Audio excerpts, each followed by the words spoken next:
Olá, pessoal. Durante o início desse milênio, havia correntemente entre atletas de academia, pessoal do bodybuilding, um mito, uma crença de que treinar com óculos escuros auxiliaria a liberar mais GH durante o treino. Mas absolutamente nunca houve nenhum estudo comprovatório com relação a isto. Tanto é que é um mito. Agora acontece que justamente nesta época eu usava bastante, ainda usava bastante óculos escuro na academia quando o ambiente tinha uma iluminação muito incidente. Acontece que apareceram algumas fotos minhas, inclusive esta aqui, treinando justamente com um dos maiores bodybuilders de todos os tempos, o meu finado e grande amigo Nasser El-Sonbaty. Quando as pessoas vinham essa foto pelas revistas e mais recentemente pelos canais da internet e outras fotos nas quais eu apareço na academia com óculos escuros, diziam que o professor estava de sacanagem. Algumas pessoas mais ligadas achavam que eu estava de sacanagem, tentando liberar mais GH, porque eu estava usando o famigerado óculos escuro. Então, muitas pessoas assumem postura sem ter conhecimento de causa nenhuma e tiram as suas conclusões ridículas e precipitadas. Muito bem. Por que eu uso óculos escuro boa parte do tempo? O meu óculos de grau e outro óculos de grau que eu tenho, e os dois outros que o LeBron comeu recentemente, eles são daquela forma transition. Tá? Quando eu saio no sol, imediatamente ele fica escuro. Agora, por que eu necessito disso? Eu necessito disso por um motivo muito especial e peculiar. Durante a minha vida na Inglaterra, o que me mantinha lá, eu ganhava pouco dinheiro de PT training, ou seja, de personal training. Boa parte do que eu ganhava era em função do emprego que eu tinha numa agência de segurança chamada UK Security. Antes ela se chamava TopSec, depois ela passou a se chamar UK Security. E na UK Security, dentro dos trabalhos que eu tinha, eu fazia trabalho de cobrança, eu fazia trabalho de bodyguard, trabalhei com pessoas bem famosas, como Boy George, Bjork, atrizes de soap operas, de novelas inglesas. Trabalhei com Rob Lowe, ator de Hollywood, e várias outras personalidades durante o tempo em que eu estive lá. Porque o chefe da companhia, Al Stevens, que era o dono da companhia, ele confiava muito no meu trabalho e muitas vezes quando aconteciam trabalhos especiais, ele me chamava também para serviços de cobrança, né? E para serviços de doorman. Eu trabalhei muito tempo na porta do Baker's The Club. Baker's The Club foi um dos melhores clubes underground de música eletrônica do mundo. Volta e meia estava sempre presente em uma das revistas mais famosas da área, até hoje, chamada Mixmag, a Mixmag Magazine.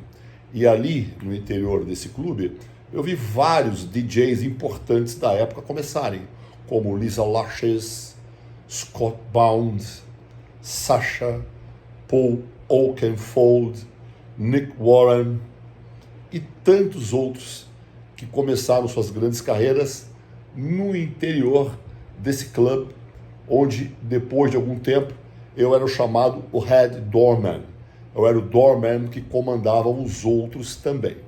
Eu tive várias ações interessantes, até espetaculares, quem sabe um dia eu venha comentar a respeito delas, e outras que eu nem sequer posso comentar aqui com vocês.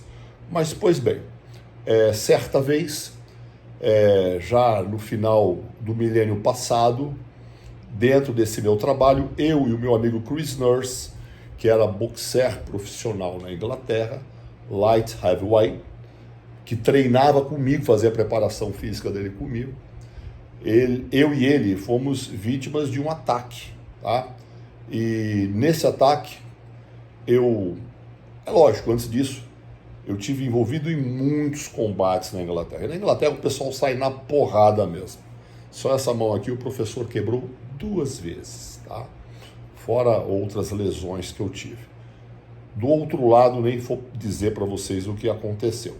Mas dessa vez, nós fomos vítimas de indivíduos que eram ligados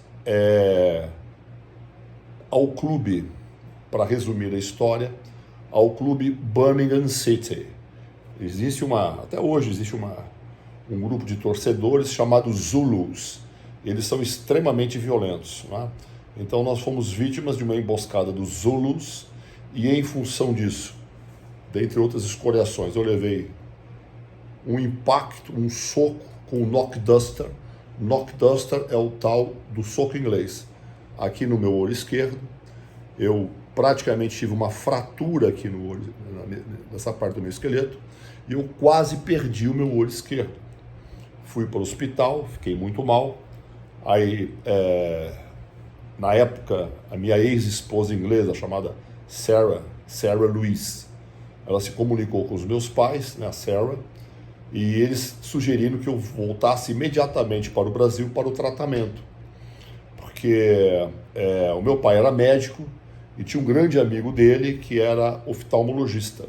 Porém, quando meu pai disse a esse oftalmologista que eu estava internado no Eye Hospital of Birmingham, ele disse ao meu pai: não deixe o Valdemar lá, porque ele está no melhor hospital de olhos do mundo, né? Aí eu fiquei por alguns dias, depois eu fui liberado e tive todo o meu tratamento pago pelo sistema de saúde britânico, que é o NHS, National Health System. Todo o tratamento, todas as vezes que eu tive que retornar ao médico, eu nunca tive que esperar 1 minuto além do horário marcado, né? Os médicos foram fantásticos, mas eu quase perdi meu olho esquerdo e minha pupila esquerda, ela é permanentemente dilatada. Vocês não vão conseguir ver aí, ou talvez sim. Essa pupila esquerda, ela é permanentemente dilatada, tá? De forma que eu tenho fotofobia, ou seja, por que o professor usava o tal do óculos escuro? Eu usava o tal do óculos escuro, não era por causa dessa bobagem, porque eu não abraço toda e qualquer especulação científica, né? Existe uma diferença muito grande entre especulação científica e fatos científicos, né? Eu sempre fui muito atento ao escrever meus livros, né? Uma hora ou outra você dá uma escorregada aqui ou ali, né? Mas eu não passaria por esse mico, né? De uma forma tão barata assim. Ou seja, quando vocês me verem de óculos escuros, ou quando nas fotos antigas eu apareci com óculos muito escuros, quer dizer, passado o tempo, né? Naquela época era recente a minha lesão. Depois meio que você vai se acostumando, né? Então quando vocês verem isso, saiba que não é porque o professor acreditava que treinar de óculos escuro iria liberar melatonina, ou seja lá o que for, que iria liberar GH. Nada a ver com isso, tá? Aí, para matar a curiosidade de alguns, eu não costumo falar muito sobre a minha vida particular, mas tá aí um pedacinho, tá bom? Forte abraço para todos vocês.